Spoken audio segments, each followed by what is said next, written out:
What happened to George Floyd is absolutely despicable, and justice for him and charges against all four cops should be pursued to the greatest extent. That would be a certainty in a perfect world. Ours, sadly and unfortunately, it's not. There is racial tension and stereotypes associated with certain ethnic groups for various reasons. It's being used as a weapon.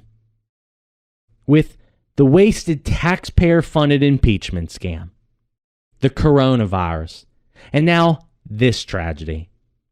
I think it's getting safe to say we, the general public and masses, are at the mercy of something above our heads.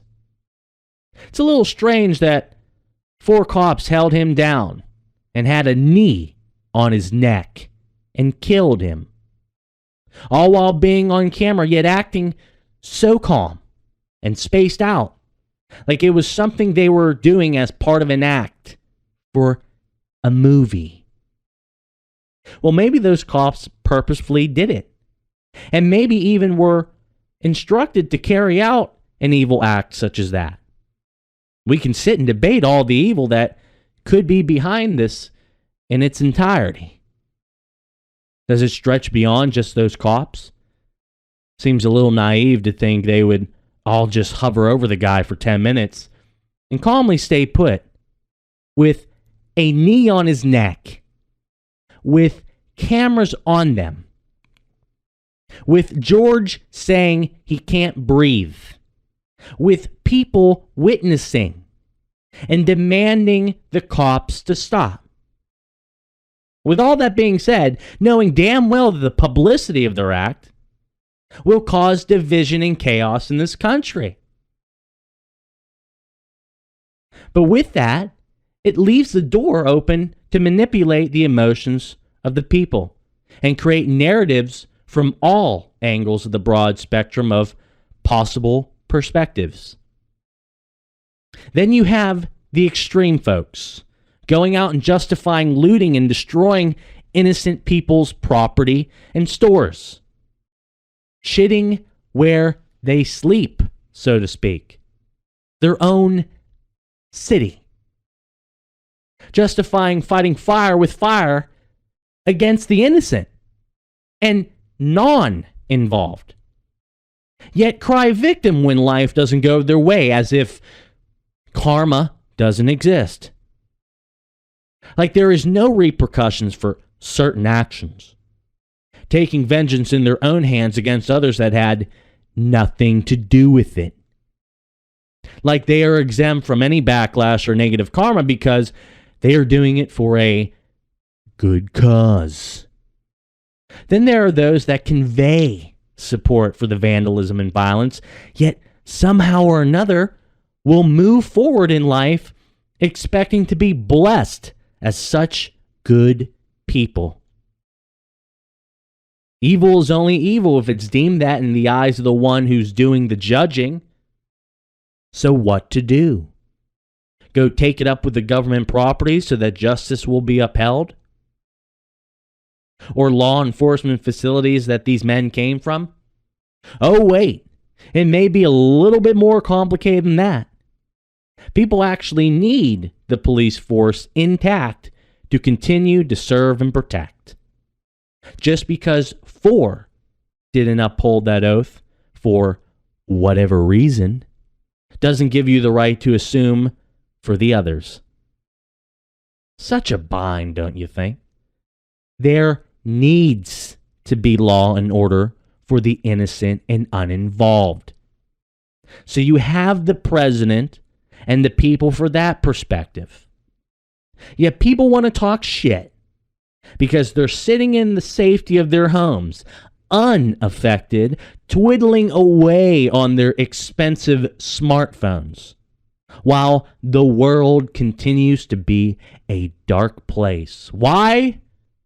Because people don't understand how to fight the dark. People are all over the place trying to figure out what to do about the dark. In their attempts, they just spread it and create more karma that acts as a wheel that goes round and round, never ceasing. You have a situation of negative karma with the officers being weaponized and used to create hundreds and even thousands of negative karmas going the other way. It's warfare high above our minds of basic culture, which people are unconscious to. Sad part is, you potentially have people in the higher levels of society behind these four despicable cops, which is why justice may seem to not fully satisfy the people, and may even come up short of what everyone is demanding. They have the ability to create a scenario that includes 5 people and impact the masses in such a great extent. To be able to manipulate people to simplify and dumb down their perspectives. To limit the range of the lens they are looking out into life in, as if life was so simple. After building shallow perceptions in the emotionally drained minds of the general public, they then manipulate the narratives to blame certain people or entities. Group people together and label them the same. Stir up racial division. Blue lives, black lives, all lives, whatever you can think of, if you can spin it, it will have gravity with someone. The world is a dark place in this day and age with the internet and virility of events overnight.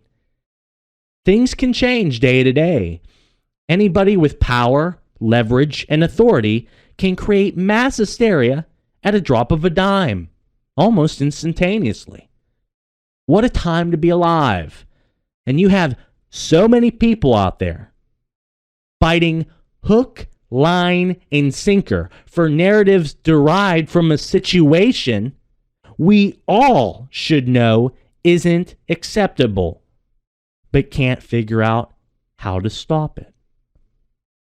Sad, ain't it? It's becoming more and more apparent with social media that there are many people that just don't know what life is truly about, yet they claim to. The strife and conflict between family, friends, peers, neighbors is destroying the fabric of our culture, while the higher evils just sit and watch the flames burn. Many are too quick to judge, too shallow in their thinking, not willing to take in consideration the other perspectives while shutting out all others by it going in one ear, out the other. Thinking with their emotions and not their heads. So what's your take? Share in the comments section below. Might as well get it all out and engage in discussion with others about your perspective. What else can you do? We as humans need to grow and evolve after all. It's fucking sick.